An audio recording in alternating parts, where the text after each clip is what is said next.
From the state of the industry relying on social media to artists trying to fit the TikTok mold, this is why pop music is dead.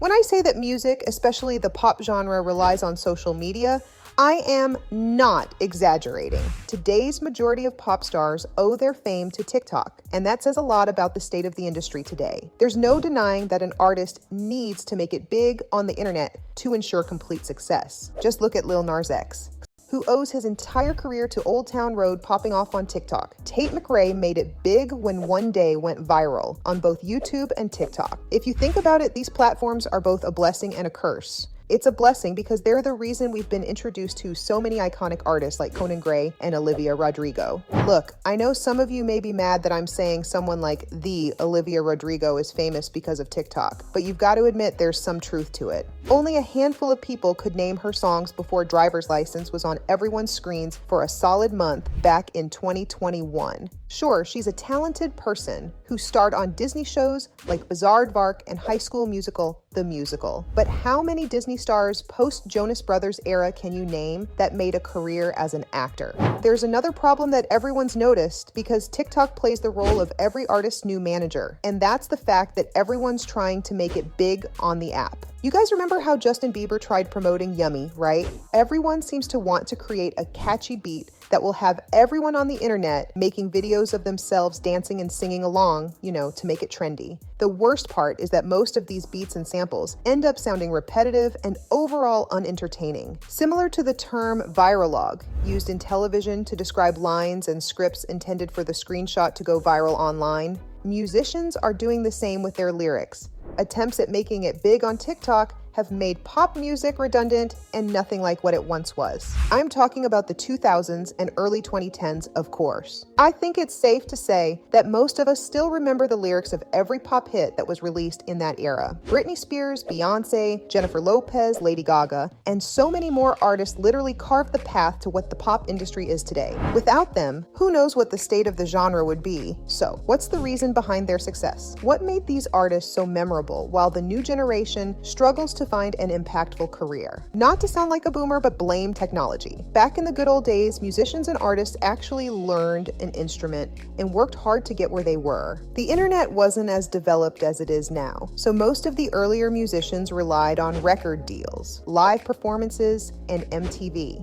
Back when the channels showcased some of the brightest and rising stars in the world, you can thank technology and the internet for leaving channels like MTV in the dust, because everything is available at the tip of your fingers. This also explains the lack of pop bands these days. Sure, you can say K-pop groups like New Jeans, Blackpink, BTS, and Brave Girl are keeping the genre alive as a collective band, but to be honest, that isn't everyone's cup of tea. Bands that made songs for all the emos out there are resorting to pop because that's what most musicians are doing to get attention. Take Fall Out Boy and Bring Me the Horizon, for example. They were successful in their own genre, but are they the next NSYNC, Destiny's Child, Backstreet Boys, or Blink-182? Yes, there are bands like the 1975, Arctic Monkeys, Coldplay, and more. But there's a bit of controversy in that. But consider the fact that technology has not only replaced additional members in a music venture, but also the ability to learn instruments. Nowadays, you can make almost any sound on a computer, whether it's the piano, drums, or synth. I mean, Porter Robinson revealed that he didn't know how to play the guitar, but used a keyboard to generate the chords that we hear in Blossom. Okay, maybe that's not the best example to use, cause that song and album are the opposite of what this video is talking about. So should the extreme example be a completely new genre that developed from pop, say hyperpop? New artists like 100 gecs, Dorian Electra, and Arca aren't everyone's cup of tea.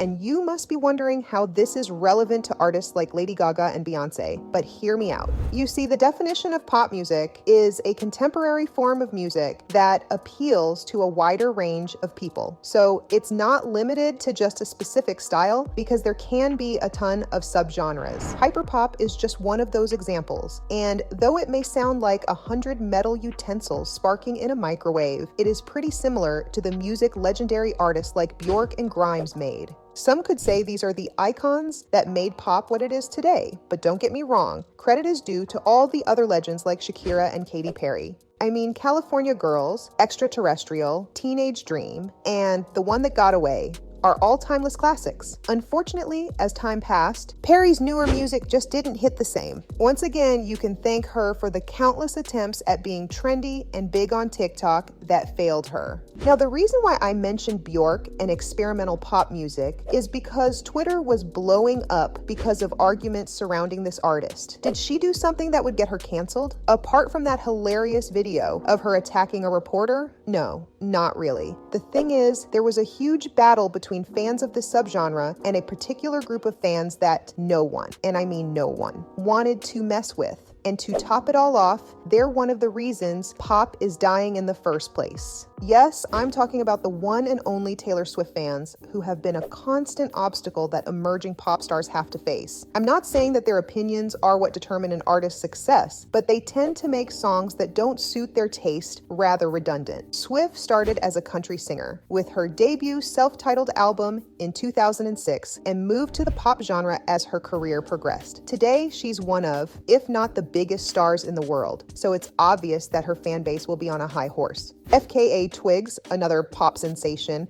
poked a bit of controversy when she mimicked a bit from Kanye West's famous music video, which had a very graphic double of Taylor. Let me tell you, the fans were not happy. This gave the impression that the public just doesn't like pop music in general, unless it's made by either Taylor Swift or other mainstream artists. That's not a problem per se, because Katy Perry and Lady Gaga were pretty mainstream too, but this poses an even bigger problem, which is the fact that experimenting with the genre isn't possible. So now we've come full circle because I have to talk about TikTok again. I'm sorry, but there are levels to the fame that this brings certain stars. You know how one TikTok is only 30 seconds long, right? Well, artists try to create a song that has a catchy beat that could be used in the hopes that it goes viral. In the early 2000s and 2010s, before streaming platforms were a thing, everyone's only source of discovering music was the radio. And no, you couldn't skip it. Radio channels would make you listen to the entire thing and replay it every now and then throughout the day, which would often have some songs grow on listeners. How do you think the earlier musicians made it big? Replay value, of course.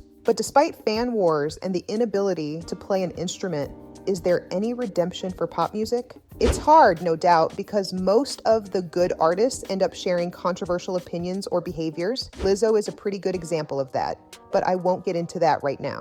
Charli XCX, Troye Sivan, Taylor Swift, Caroline Polachek, and a couple of other artists are definitely keeping the genre alive. Sure, they won't appeal to everyone, but hey, it's something. Pop may be dead, but it's trying its best to stay relevant. After all, what's a party without a good old mainstream song? And so, from artists trying to make their songs go viral in 15 seconds, to the state of the industry relying on social media, that is why pop music is dead.